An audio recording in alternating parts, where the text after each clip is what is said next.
There are said to be so many thousand apps downloadable on smartphones, but which of them are useful to society? Over the past couple of years, a myriad of apps to check your health have popped up, effectively becoming your new GP. From blood pressure checkers to general diagnosis, it certainly suggests there is a marketplace for them. I've been on a quest to find out more about these apps. How effective are they? Has this new world of self-diagnosis liberated the NHS? And what are they like to use? I topically woke up with a sore, swollen eye, and rather than bother my local GP and find the time in doing so, I tested the NHS Direct app, attempting to utilise its huge pool of resources. It asks at first the nature of your problem, from abdominal pain to earache to mental health. It then asks you for details such as date of birth, postcode, and gender, before taking you through what seems to be an elimination system to rule out any serious causes. The app advised me to go and see a pharmacist, which is probably what I expected, but had it been something I was worried about, it would certainly have reassured me that there was no need. I spoke with Lisa Potter, the NHS Direct External Affairs Manager, about the NHS Direct app. What do you think of all these new medical apps, Lisa? Are they any sort of replacement for visiting a doctor in the flesh?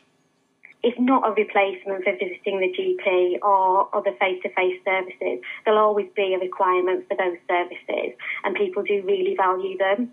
But what we find is that this is a good way to, if you're not sure, it's the middle of the night, you don't know whether you have to make that trip to A&E. What's really good about the app is that you can do a check, you can see what your symptoms are, and you can make an appropriate decision. The app can give you self-care advice if that's appropriate, but it will also direct you to another part of the NHS if that's appropriate. Right. The other great thing about the app is that it's got a ability to put you in touch with a nurse if you need further advice. Oh, I see. You can request a call back, and then one of our nurses, one of NHS Direct's nurses, will phone you back.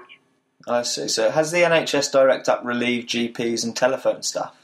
NHS Direct services as a whole have had a massive effect on helping relieve pressure from the rest of the NHS. We know that, for example, in last year, over 0.7 million A&E attendances were saved because people used NHS Direct and got self-care advice that helped them manage their symptoms at home.